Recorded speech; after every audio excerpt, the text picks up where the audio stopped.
Vice President Sara Duterte wala pang detalye kaugnay sa oath-taking ni dating Pangulong Duterte bilang alkalde ng Davao City. Mula sa Brigada News sa FM Davao, Brigada Julius Pakot, ibrigada mo! Brigada Live Report.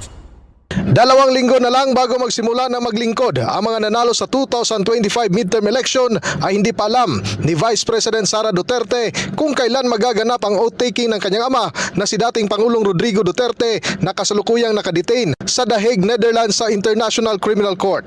Sa panayam ng ikalawang Pangulo sa mga miyembro ng media sa Davao City ay pinahayag nito na ang mga Pilipinong abogado niya ang nag-aasikaso sa oath-taking ng dating Pangulo.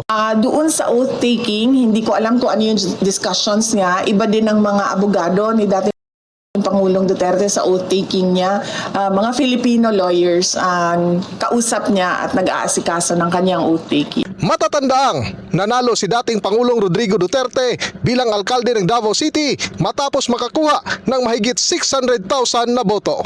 In the heart of changing lives, ako si Brigada Julius Pakot para sa 93.1 Brigada News FM Davao, the Music and News Authority. Ang bahaging ito ay hatid sa atin ng DriveMax Herbal Capsule. Lalaking angat, tumatagal.